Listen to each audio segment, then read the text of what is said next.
What's up, everybody? I'm Caleb Ochoa, also known as NFL Caleb 22. This is Betting the NFL Week 5. I'm here with my co host, Derek Weatherly, also known as DWeezy. What's going on, man? What's going on, my man? I'm doing great. My team just keep on winning. I'm I had a telling you, win, Cooper Rush got that rush in him. and not only that, it finally happened, man. Finally got a winning week this past week. My first one of the season. It only took into the fourth week of the season, but it finally happened. Dude, yeah, we don't focus on that second part of it. We had a winning week. That's it. Yeah.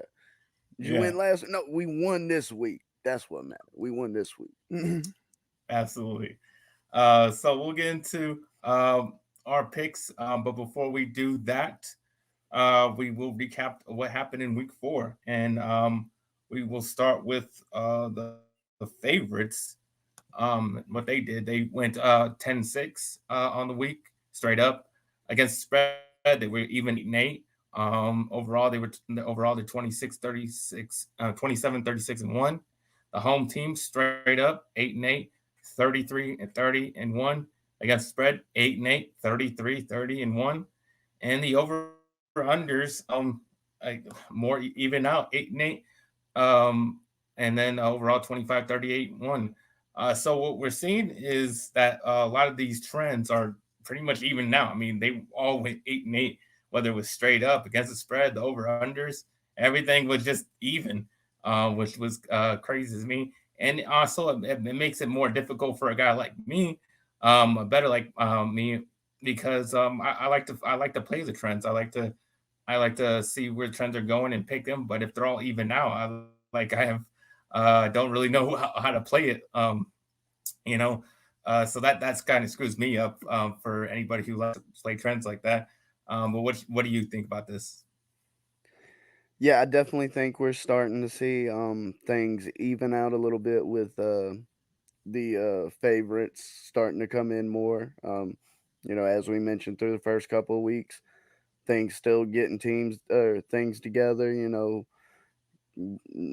Ironing out those last little wrinkles and so on. And this is that time of season starting to reach that quarter mark in the schedule, and you're starting to see some of those favorites start to do what you expect favorites to do, and that's come away with the victory. Yeah, for sure. Hopefully, it goes one way or the other because, like I said, I like to play trends. But for this week, I guess just gonna have to go all good. Um, but we will get to the big upset of the week. And that was the Tennessee Titans, plus 3.5. At the Indianapolis Colts. Final score was 24-17. Um, After going through first two games of the season, Titans bounced back. Um, Even after a bad start of the season, I still thought this team was a good team. I still thought they were well coached by Mike Vrabel.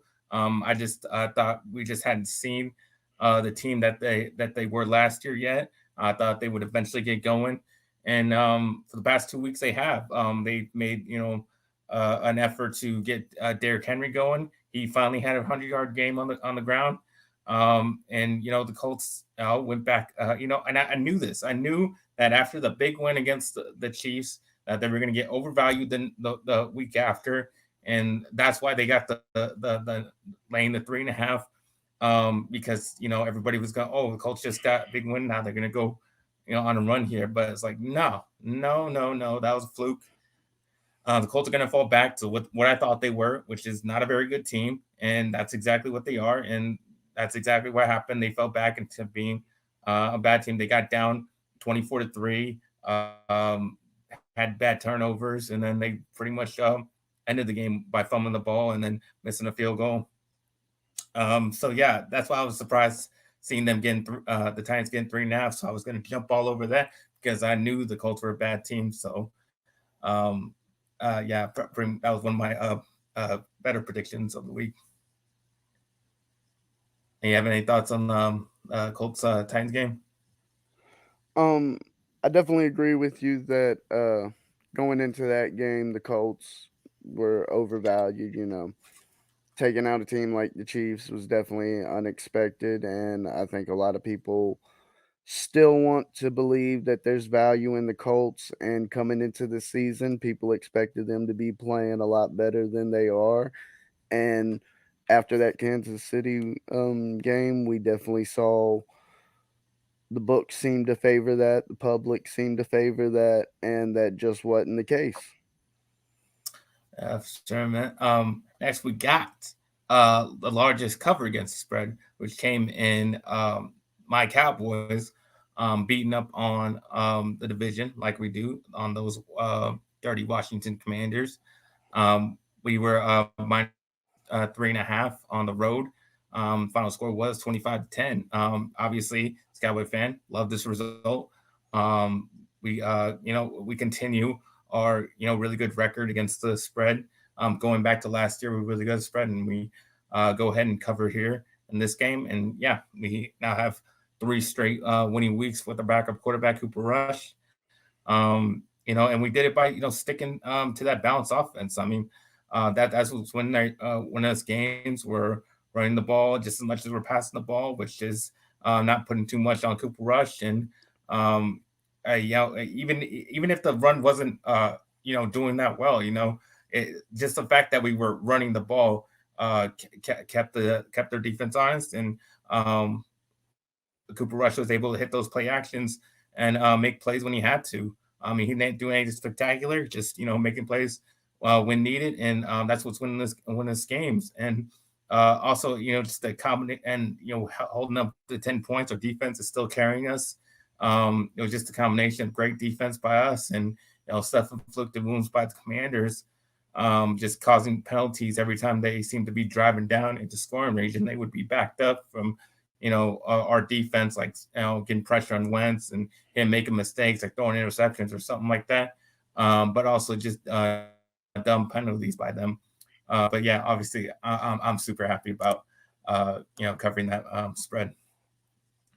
Yes, like you said, Cooper Rush is doing what the Cowboys need him to do, and that is they don't need him to go out there and play like an all pro, but they do need him to be a game manager, and that's what he's showing that he's been able to do. They've been able to rely on the run game and this defense. Looking at the game total from that game, the closing number was 42.5, and this game still came in well under that. So it's quite possible that the books may be undervaluing this defense some. Me personally, I think, as close, as low as, or as skinny of a spread as it was with the -3.5 was definitely a disrespect to the Cowboys. This Washington offense coming in has just not had things figured out, in my opinion, and going up against possibly, one of the top 3 defenses in the league. I'm not surprised to see that they only put 10 points up on the board. Um, you know, when you say, biggest cover, yes, technically they did it, but I think in this category, an honorable mention has to be Atlanta in their upset of Cleveland this past week.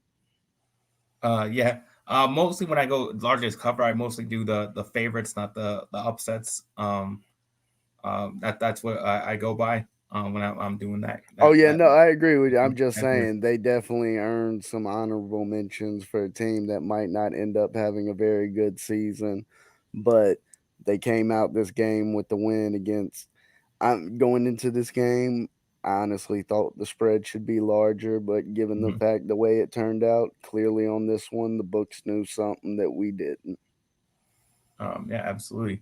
I'll get to the bad beat of the week, which came in the Buffalo Bills at the Baltimore Ravens +3. It wasn't a terrible beat, but because the end result was ultimately a push for both teams, whatever side you bet on, it was a push. Considering that they won, Bills won by 3. Um, but the first half, I mean, if you bet on the Ravens in the first round, it looked like a for sure cash and win. You know, the Ravens had a 20-3 lead with 2 minutes left in the first half, and the Ravens defense let the Bills go down, score a touchdown right before halftime. Then the Bills just gradually continued their comeback throughout the second half. Lamar Jackson started to make mistakes. It was all going downhill for the Ravens. And then if you put your money on the Ravens with the points, you were definitely you definitely agree with them going for it on fourth down for that touchdown because you wanted them to go up by 7 so you can cover that spread. Um, Unfortunately, it didn't happen. They Lamar Jackson throws the interception. Bills go down, score the winning field goal, and then, like I said, it ultimately ended up as a push. So not terrible beat, but it was a bad beat because it looked like a for sure win in the first half. That just turned bad. Yeah, I definitely in that one. Well, now something I was looking at somebody that was holding Buffalo minus 3.5 with that Baltimore game. Mm-hmm. Um, that comeback was awesome to see, but the fact that they ended up deciding, basically settling to go after a last second field goal, the way Buffalo did, is a little bit sick to lose that one on the hook the way I did. The Yeah, way they just, basically second half shutout.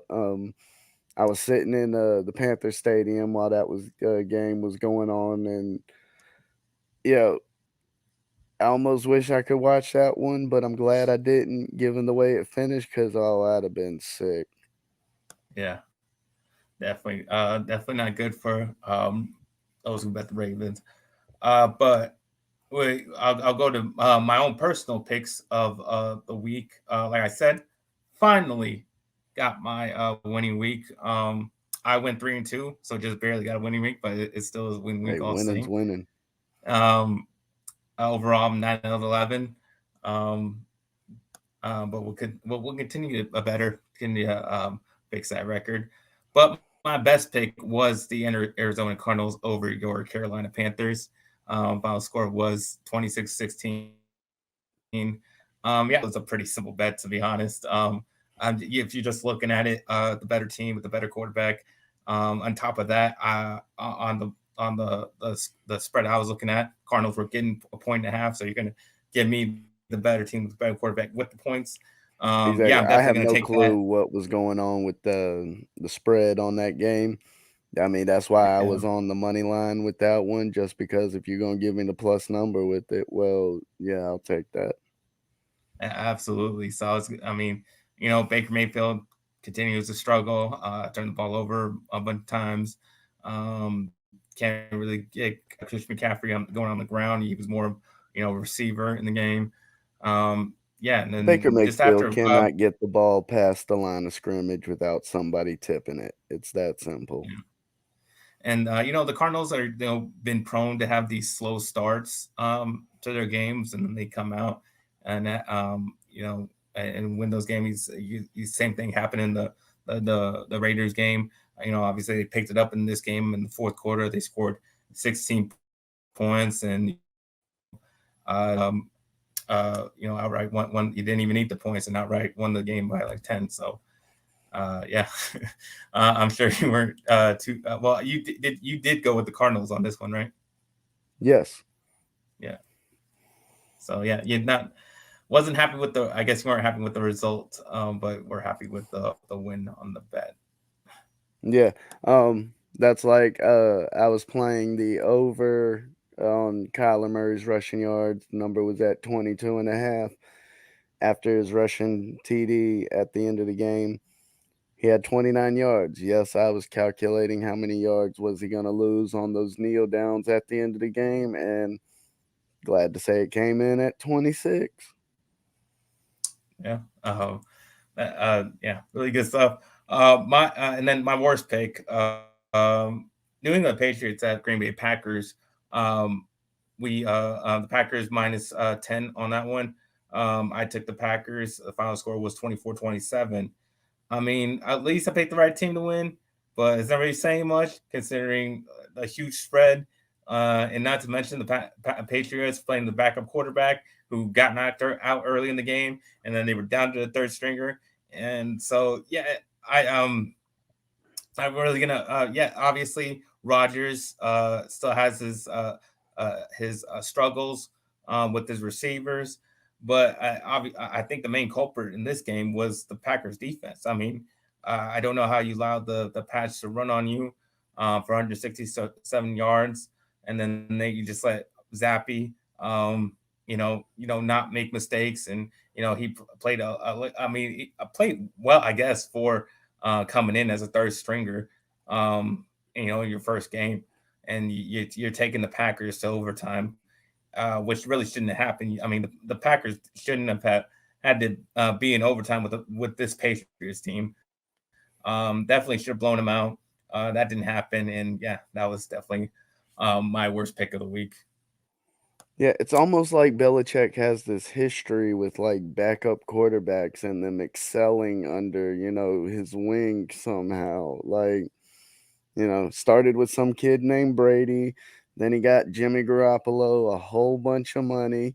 I mean, Yeah, like Matt if he Castle. ain't cutting a check to Belichick, like, a Christmas card with, maybe just a band or two in it, thanks for the good times and the contract. Yeah, like it it it amazes me sometimes just how those storylines come about because third string quarterback, nobody knows who this kid is. This, you know, by all accounts, he shouldn't be out there in an NFL game.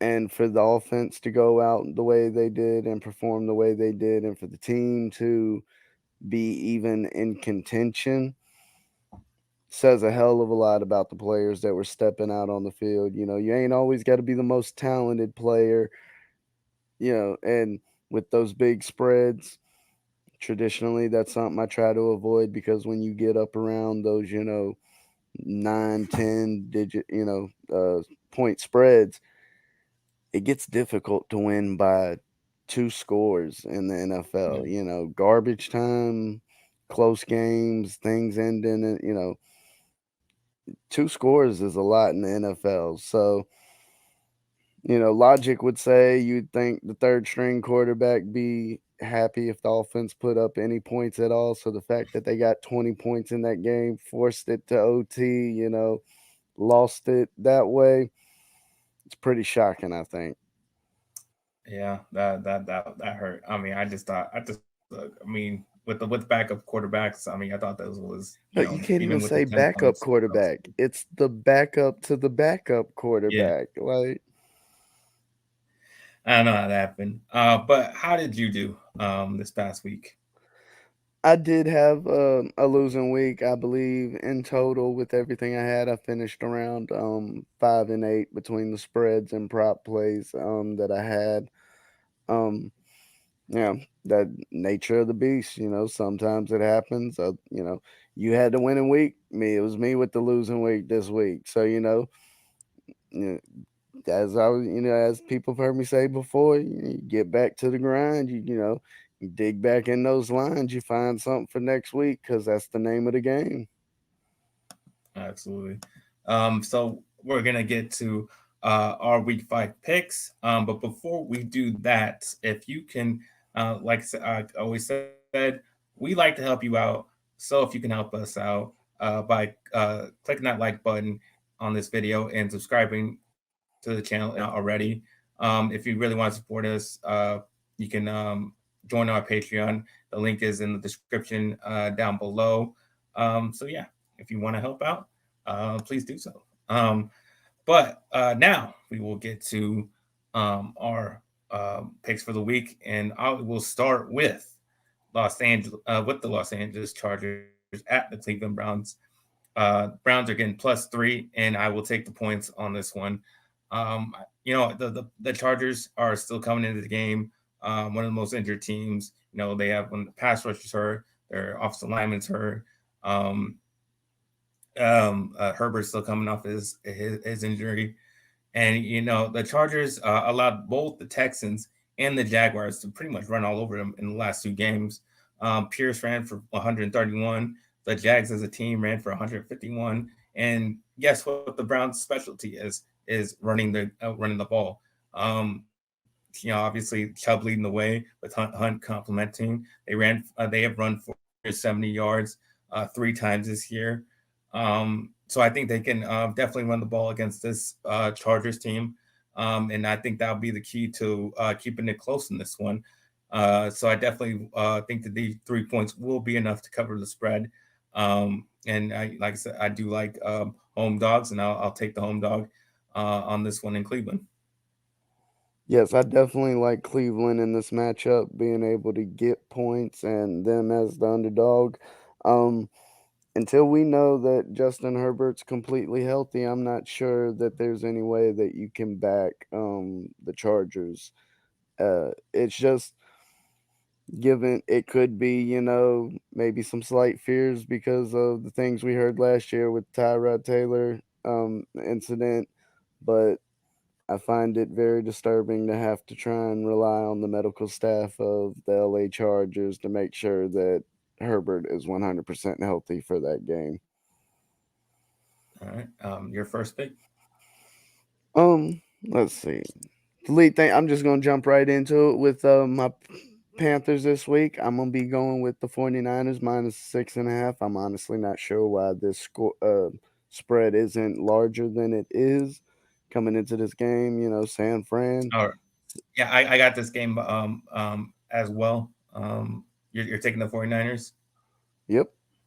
Yeah, I'm on the 49ers minus 6.5 as well. Yes, I mean, with the 49ers coming in 7-1 against the spread. Um, this early in the season, the Panthers have done horrible offensively. They're also doing horrible against the spread, 1-7 throughout their past 8, reaching back into last year. Um, you know, I have I've had my doubts and concerns about the Panthers offense coming into this season, and honestly feel that it will continue going into this game as they take on one of the best defenses in the league, and especially scoring limiting points allowed per game. So given that this number was only minus 6.5, I'm definitely jumping all over that. Yeah, absolutely. We just saw the the 49ers beat the Rams by more than this. And obviously the Rams I think are a better team than the Panthers. But also, we just seen. I just don't understand. I just don't know how the Panthers are going to score points in this one, especially against 49ers. Really good defense. Obviously Frankie Baker. Louvu's going to score 3 TDs. But that's the point I was going to say. That the defense, just not going to be able to bail them out. They weren't able to bail them out last week, and I don't think they'll be able to bail them out this week either. Shocking So yeah, stat for folks, Carolina's defense has just as many TDs as Baker Mayfield in the last 2 weeks. that's pretty damn sad. But yeah, like I said, just Panthers just not a very good football team right now. 49ers 7-2 against the spread in the last 9. Yeah, I'm just all over the 49ers in this one. But you can go ahead and do your second pick since it was mine. All right. Another team I like that has started this season hot, and another game that I'm not sure why the spread is as low as it is. This could be people favoring their opponents, similar to how we were talking about the way the Colts came off their matchup with I'm drawn with the Chiefs.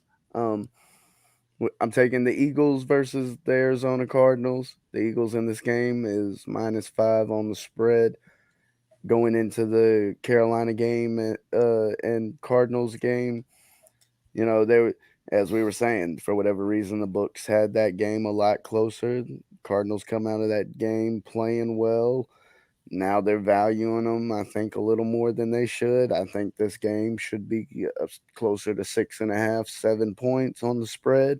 So being able to get it at 5, I think the Eagles will win this game by a touchdown or more. Yeah, stayed away from this game. Still not sold. I don't care if they're 4-0. Still not sold on the Eagles. I feel like they're going to come back third at some point. But just in this game, I just wasn't willing to take either one of those teams. But I'll go with my next pick, and that is the Houston Texans at the Jacksonville Jaguars -7. I will lay the points here with the home team. Yeah, I mean, I think the turnovers was the main issue against the Eagles for the Jaguars. They took a 14-point lead, which I thought that's what they needed to do to take that early lead, because Eagles had a hard time scoring in the second half. But the problem was that Trevor Lawrence couldn't hold on to the ball. They had too many mistakes, and they end up losing that game. But it did prove that they could hang with them. They could hang with that undefeated Eagles team. Does prove that the Jaguars are a very solid football team right now. Um, and the Jags know how to score points. I mean, they scored 20 points or more in every game this season.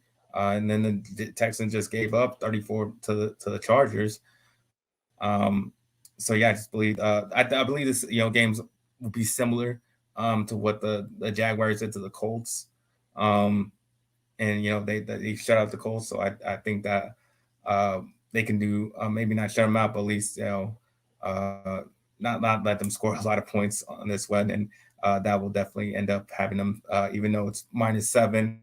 I think definitely think they can cover that spread.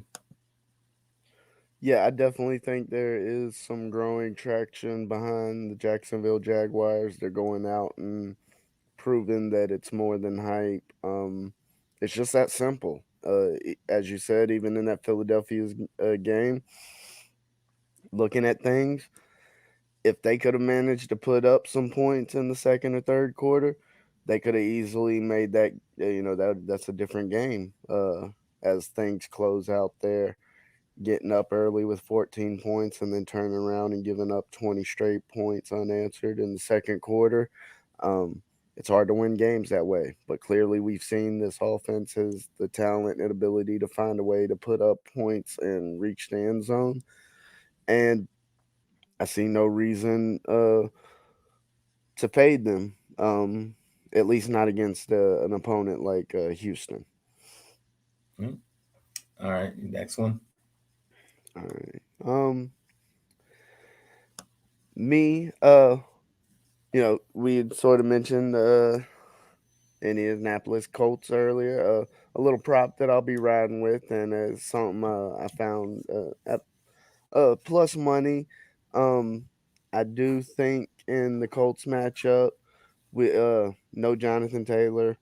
This offense, for whatever reason, even when Jonathan Taylor was out there, they want to throw the ball more, which I don't necessarily get behind with Matt Ryan. But this being said, Matt Ryan over 1.5 passing TDs plus one double check plus 134. I do think some points could get put up in this game as I was just double checking one thing for this matchup. All right, Got to get on the current week. Um, no problem. yeah, going up against Denver, there's nothing about Denver's defense that shows me that they'd be able to limit Indianapolis to simply to say they're going to keep them out of the end zone more or less than two times. A limited rushing attack, given the amount that they've chosen to throw the ball. I believe Matt Ryan's thrown the ball or attempted over 40 passes in at least two or three games this season. And I expect more of that, especially since we're not going to see Jonathan Taylor out there this Sunday, or excuse me, Thursday night against the Broncos. All right, I'll get to my next one, which is Seattle Seahawks getting 5.5 at New Orleans Saints. It's not clear who will start for the Saints at quarterback, whether it's Dalton or Winston. I don't think it will matter very much. Both have their flaws. Have shown Saints have shown they have problems scoring points. They failed to score 20 points twice this season. Um, I don't think I didn't think the Saints were very good going into the season. I still don't think they're very good, and I think their 1-3 record reflects that. Um, and the Seahawks very surprising to me. Obviously, I think myself and most people thought they were going to be a very terrible team. Um, they've proven that they're much better than that. Big reason for that is the surprising play by Geno Smith. especially in the last game. He played pretty good. He put 48 on the Lions. Yes, the Lions do obviously. I mean, everybody's put up points against the Lions. I'm telling you, man, everybody is putting up 40 against the Lions. Like, Yeah, you know, it's insane. You usually don't see that at the NFL level. I mean, it's like we almost seeing Big Ten football in the NFL if the Lions defense is lining up on the other side. definitely. But still, it was still impressive because yeah, I still didn't even expect Smith to even do that. But he did. So that's good to see. And then Rashad Penny, finally looking, like he should have when he was drafted. Had a good game against the Lions, and then I think it was 5.5 is just a lot of points to be given to a Seahawks, a team that looks like they're playing pretty good football, and the Saints don't look like they're playing good football. Um, Obviously, I think Pete Carroll's a better coach than Dennis Allen, so I think they have the edge there. Um, yeah, that's why I said I think it's a pretty big point spread, so I'll be on the Seahawks in this one. Yes, this game is one that I looked at and couldn't necessarily get behind, but the way the Seahawks are playing, getting that many points, it's definitely hard to look away from them. Um, as you said, Geno Smith's playing beyond the expectations that most people had for him entering this season. And, something that crossed my mind, an interesting question. You, as the Cowboys fan, currently, having to rely on a backup quarterback. Of the four, who would you rather have Yeah. as a backup in the current situation? Would you rather stick with Rush, Geno Smith, Jameis Winston, or Andy Dalton? Well, we already had Andy Dalton, and that didn't work out too well. So, not definitely not him. It'd probably be between Gino and Cooper Rush. Like I said, I don't think Cooper Rush is playing like anything spectacular, doing anything spectacular. I think him and Gino are both doing just what needs to be done. Making plays when they have to. I think they're very similar in those aspects. So either one of them, I don't think there's a huge difference in what they're doing and what they're being asked to do. But Yeah, I yeah, definitely you want agree to go with you with you there. next Um, pick? I'm gonna be going with the Cincinnati Bengals.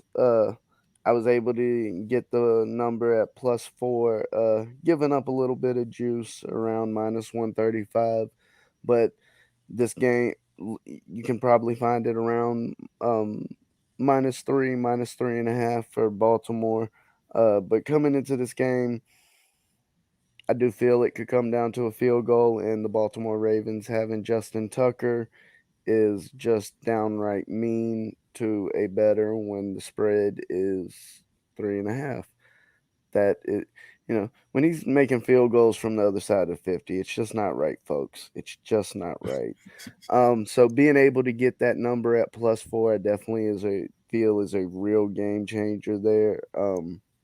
But as I targeted this defense in the past, or I should say the secondary of the Baltimore Ravens in the past versus a team like the Miami Dolphins, which I think is very similar to, not necessarily in the production that we've seen so far this season, but the way they're constructed. They are going to cause headaches and give the secondary of the Ravens issues. And I think we see the Bengals possibly win this game outright. If not, potentially losing by a field goal, and having that +4, as I said, is a mighty beautiful thing if the Ravens do happen to rely on Justin Tucker to pull out another win. All right, and I'll get to my final one, and I'm gonna play the hot hand on this one. I'm gonna go Miami Dolphins at New York Jets. I'm gonna take the Jets +3. Zach Wilson, had a nice win against the Steelers last week. It seemed like the Jets got a little bit of juice to their offense a little bit. Obviously, Zach Wilson is gonna make mistakes and throw a little crazy because that's just how he plays. But Tua out. Dolphins going to be with Teddy Bridgewater. Um, I'm not really sure what you're going to get out of him. Um, but with the invigorated Jets team, I like them to at least keep that same energy going into this game. And they are at home. They are getting points. So all those things, I like the home dog in this one. I'll be taking the Jets.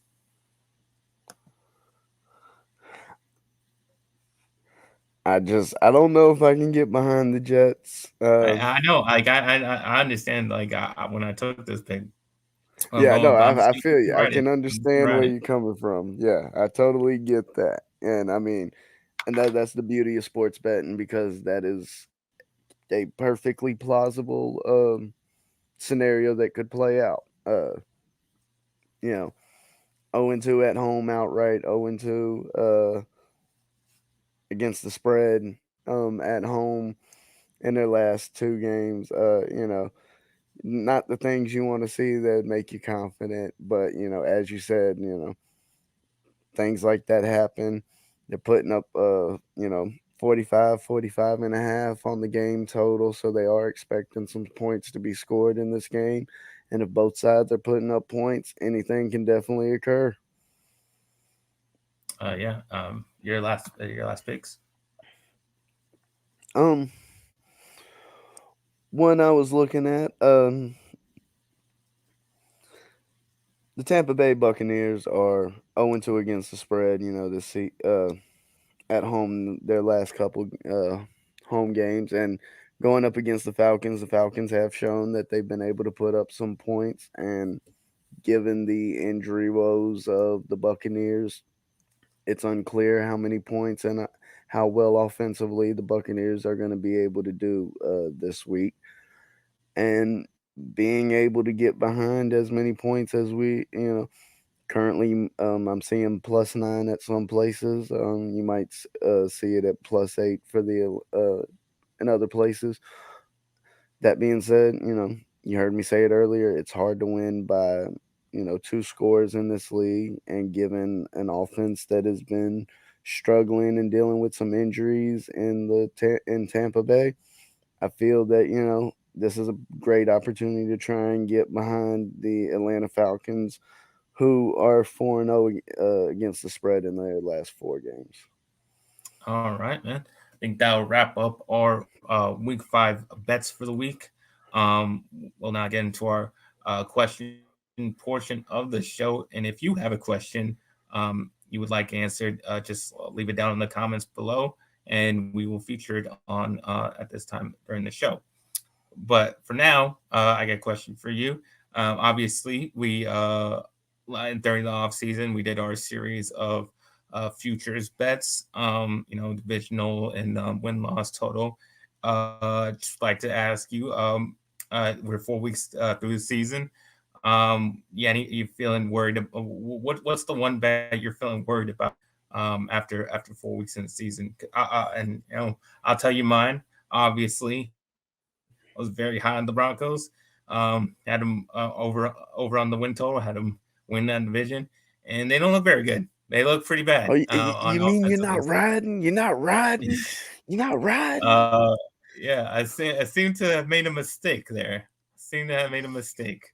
But hey, that happens when you're doing futures bet. Obviously not gonna get them all right, but that one, yeah, that seems like you just 4 weeks in the season. That looks like a total freaking whiff from on my part. Yeah, I will say, it's a little difficult watching the Detroit Lions have a bunch of these close losses because I do think, or I at least, as you said, coming into the season, I was big on the Detroit Lions covering their number of 6.5. And yes, there's plenty of games left in the season. And given the way some of these games have turned out, it's not the type of games that'll cause you to lose hope, but you'd really like to see a couple of those games, be able to be put in the book as a W, and to be on the other side of that consistently is a little bit nerve wracking. Uh, but I can definitely say I feel thoroughly confident in my under 5.5 and under 6.5 on the Carolina Panthers. That hurts me to say it. It really does. But uh, I yeah, see the way they play. Yeah, yeah, definitely. I was just Well, gonna say I see the way I see the way they play, and there's currently nothing that makes me believe that they can rack up enough wins to cover either one of those numbers. oh, yeah. I mean, on the flip side, I thought obviously my Cowboys after Dak went down, I thought my bets were going to be total crap. Um, but hey, Cooper Rush is keeping my bets looking good for winning three straight, keeping those that win loss total like it could hit, and maybe the division. So on the opposite side, hey, I still got that. I could still get that one right. I'm telling But make up a T-shirt with Cooper Rush, like with a cowboy hat and Cooper Rush 4-0. Let's ride. yeah, no. But that is our show for this week. You can go ahead and tell the people where they can find you, Derek. Yeah, y'all can reach me at Backyard Action Media here on YouTube, where I'm currently putting out. I'll be covering the MLB playoffs. I'm currently going into the playoffs, holding four preseason World Series winning tickets for four different teams in the playoffs. That's a pretty nice situation to be in. Um, y- I'm also doing NFL videos there, as well as the NBA season's on the verge of starting up. You can also probably catch some NHL plays and things of that nature as their season starts up here in the near future.